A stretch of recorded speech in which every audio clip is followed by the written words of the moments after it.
নমস্কার বন্ধুরা, আজকেও লিপিকাস কিচেনে একটা দারুণ healthy and tasty plum cake তৈরি হতে চলেছে। হ্যাঁ, আশা করছি ভিডিওটা আপনাদের ভালো লাগবে, আর ভালো লাগলে অবশ্যই কিন্তু লাইক কমেন্ট শেয়ার করতে ভুলবেন না। আপনাদের একটা লাইক একটা কমেন্ট আমাদের ভিডিও বানানোর আগ্রহ অনেকাংশে বাড়িয়ে দেয়। নতুন বন্ধুদেরকে অনুরোধ করব আমার চ্যানেলটিকে সাবস্ক্রাইব করে আমার পাশে থাকার জন্য। আর যদি আপনি এই ভিডিওটা ফেসবুক থেকে দেখে থাকেন তাহলে অনুরোধ করব আমার পেজটিকে ফলো দিয়ে আমার পাশে থাকার জন্য। তো চলুন ভিডিওটা শুরু করা যাক। আজকের কেকটা যেহেতু খুবই হেলদি কেক তৈরি হচ্ছে আটা আর গুড় দিয়ে, তাই এখানে আমি ভেলি গুড় নিয়েছি। আপনারা চাইলে খেজুর গুড় দিয়েও করতে পারেন। আমি এখানে ভেলি গুড়টা নিয়েছি, আর এখানে এগুলো ডেলা অবস্থায় আছে। তো যেহেতু ডেলা আছে, এটা যাতে তাড়াতাড়ি মেল্ট হয়ে যায় সেজন্য গুড়টাকে ভেঙে নেব। গুড়টা ভেঙে নিয়েছি, আর এখানে চিনির বদলে কিন্তু গুড় ব্যবহার করছি। তাই যাদের সুগার আছে, মানে যারা চিনি খান না, তারাও কিন্তু অনায়াসে এই কেকটা খেতে পারবেন। তো চলুন কড়াই দিয়ে দিই। গ্যাস ওভেনটা আগে থেকেই অন করে কড়াটা গরম করে নিয়েছিলাম। এবার গুড়টা দিয়ে দিলাম। তো নাড়াচাড়া করব না, এই অবস্থায় একটু রেখে দেবো। 5 মিনিট পর গুড়টা দেখুন গলতে আরম্ভ করে দিয়েছে। এই সময় কিন্তু গ্যাসের ফ্লেমটাকে অতি অবশ্যই লোতে রাখতে হবে।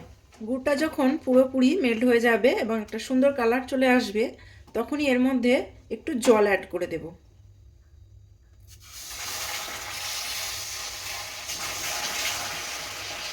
জলটা খুব সাবধানে অ্যাড করবেন, কারণ জলটা দেওয়ার পরেই ছিটকাবে কিন্তু গুড়টা।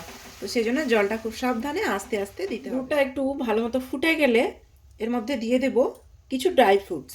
এখানে আমি দিয়ে দিচ্ছি কাজু বাদামগুলোকে আমি ছোট ছোট টুকরো করে কেটে নিয়েছিলাম। এখানে দিচ্ছি ব্ল্যাক রিজন, আর এটা হচ্ছে গোল্ডেন রিজন। আর এখানে আমি সাদা তিলের একটু ব্যবহার করছি, যেহেতু এখন শীতকাল, তো ওই জন্যই একটু সাদা তিল দিয়ে দিলাম। এবার সমস্ত ড্রাই ফ্রুটগুলোকে গুড়ের সাথে মিশিয়ে নিয়ে 1 মিনিট ফুটিয়ে নেব। যেহেতু ড্রাই ফ্রুটসগুলোকে ভিজিয়ে রাখা হয়নি, তো সেই জন্য গুড়ের মধ্যে দিয়ে একটু ফুটিয়ে নিচ্ছি। 1 মিনিট ফুটিয়ে নেবার পর গ্যাসের ফ্লেমটাকে অফ করে দিয়েছি। এখন গুড় আর এই ড্রাই ফ্রুটসগুলোকে একটু ঠান্ডা করে নেব। গুড় আর ড্রাই ফ্রুটসটা যে ঠান্ডা করতে দিয়েছিলাম সেটা এখন ঠান্ডা হয়ে গেছে। এখন এর মধ্যে একটা কমলা লেবুর রস আমি বের করে নিয়েছি। আপনারা চাইলে যে ছোট প্যাকেট হয় জুসের, ছোট অরেঞ্জ জুসের যে ছোট প্যাকেট হয় সেটাও ব্যবহার করতে পারেন, বাট আমি এখানে একটা কমলা লেবুর রস বাড়িতেই তৈরি করে নিয়েছি। তো এটা এখন এর মধ্যে অ্যাড করে দিচ্ছি। তার উপর এখন একটা স্ট্রেনার রাখছি। এর মধ্যে দিয়ে দেব 2 কাপ পরিমাণ আটা। যেহেতু হেলদি কেক তৈরি হচ্ছে তাই কেকটা আটা দিয়ে তৈরি হবে। সবার বাড়িতে তো মেজারিং কাপ থাকে না, সেই জন্যই এই চায়ের কাপ তো সবার বাড়িতেই থাকে। তো এরকম একটা চায়ের কাপ মেপেই আমি কিন্তু 2 কাপ আটা নিয়ে নিলাম। এর মধ্যে দিয়ে দেব 3 চামচ আমল দুধ, মানে গুঁড়ো দুধ। এটা অপশনাল, দিতেও পারেন নাও দিতে পারেন, কিন্তু এটা দিলে কেকের টেস্ট কিন্তু খুব ভালো আসে। দারুচিনি আর এলাচের গুঁড়ো 1 চামচ দিয়ে দিচ্ছি। সব কিছু একসাথে ভালো করে চেলে নেব। কয়েক ফোঁটা ভ্যানিলা এসেন্স দিয়ে দিচ্ছি। আপনাদের কাছে যদি জিঞ্জার পাউডার থাকে তো খুব ভালো হয়, আমার কাছে নেই, তাই এখানে একটু আদা বাটা দিয়ে দিলাম। একটা হ্যান্ড ব্লেন্ডারের সাহায্যে একটু মিশিয়ে নিচ্ছি। দিয়ে দেব 1/3 কাপ রিফাইন্ড অয়েল। একটা ডিম ভেঙে দিয়ে দিচ্ছি। দিয়ে দেব 1 চিমটে লবণ। এখন সব কিছুকে খুব ভালো করে মিশিয়ে নেব।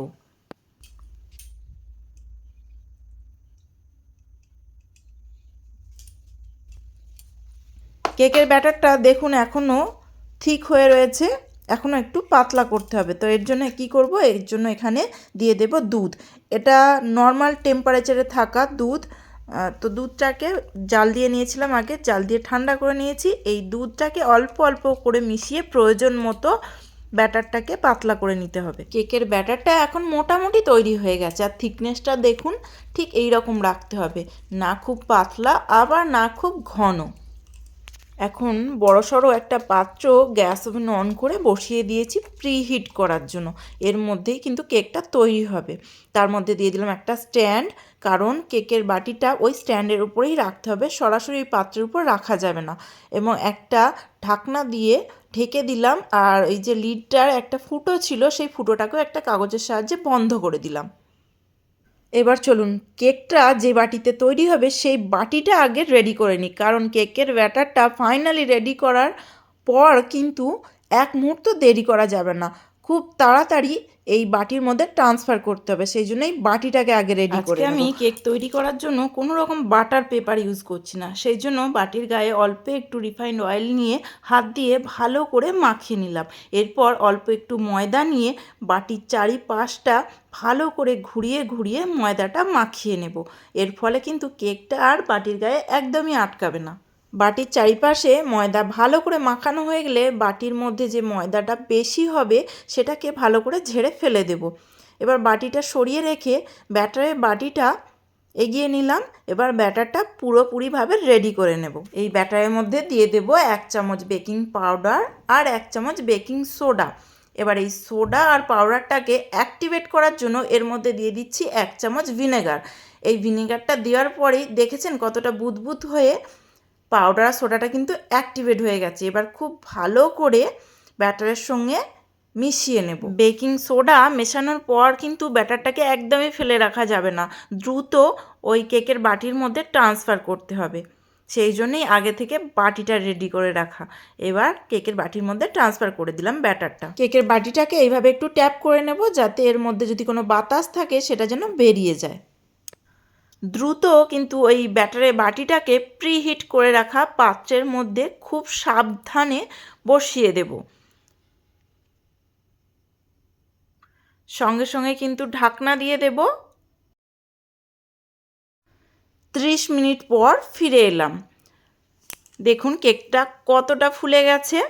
এবার এই কেকটাকে ওপর থেকে একটু ডেকোরেশন করে দেব। এটা যদি প্রথমেই করতাম, এই বাদামগুলো কেকের ব্যাটারটা ফুলে যাওয়ার পর কিন্তু ভেতরে ঢুকে যেত, যেটা আমার সঙ্গে আগে হয়েছে। তো সেই জন্য আগে থেকে ডেকোরেশন করিনি। কেকটা অনেকটা ফুলে যাওয়ার পর এই বাদামগুলো ওপর থেকে ছড়িয়ে দিচ্ছি, যাতে দেখতে ভালো লাগে। কিশমিশ আর চেরিও দিয়ে দিলাম। আরও একটু সুন্দর লাগার জন্য ওপর থেকে কালো কিশমিশও দিয়ে দিলাম। আপনাদের কাছে যা যা ড্রাই ফ্রুটস থাকবে সেই মতন সাজাবেন। আবারও ঢাকনাটা লাগিয়ে দিয়ে কেকটা পুরোপুরি তৈরি হওয়া পর্যন্ত অপেক্ষা করব। প্রায় 45 মিনিট পর ফিরে এলাম। কেকটা ফুলে দেখুন বাটি ভর্তি হয়ে গেছে। এখন একটা ছুরির সাহায্যে চেক করে নিচ্ছি কেকটা পুরোপুরি তৈরি হয়েছে কিনা। দেখুন ছুরির গায়ে কোনো রকম ব্যাটার কিন্তু লেগে নেই, তার মানে কেকটা এখন পুরোপুরি রেডি হয়ে গেছে। এবার কেকটা নামিয়ে নেব। যদিও কেকটা এখনও পুরোপুরি ঠান্ডা হয়নি, কিন্তু আমার আর তর্স হয়েছে না। তো চলুন কেকটা এখন ডিমোল্ড করে আপনাদেরকে দেখাই বাটার পেপার ছাড়া কী রকম কেক তৈরি হলো। তো একটা প্লেট ওপর থেকে নিয়ে, মানে বাটির ওপরে বসিয়ে খুব সাবধানে বাটিটাকে উল্টে দিলাম, আর ওপর দিকে একটু ট্যাপ করে দিলাম। কত সহজে বাটিটা থেকে কেকটা কিন্তু ছেড়ে গেল। আর দেখুন বাটির গায়ে কিন্তু সেভাবে কেক লেগে নেই। এবার কেকটাকে উল্টে নেব। এখনও বেশ আর গরম আছে কেকটা। তো দেখুন কত সুন্দর দেখতে লাগছে কেকটা। আশা করছি কেকটা দেখে আপনারা বুঝতেই পারছেন কেকটা কতটা স্পঞ্জি হয়েছে। কেকটা এখন ফুলে কিন্তু ডাবল হয়ে গেছে। চলুন আপনাদেরকে একটু কেকটা কেটে দেখাই কেকটা কতটা ভেতর থেকে স্পঞ্জি হয়েছে।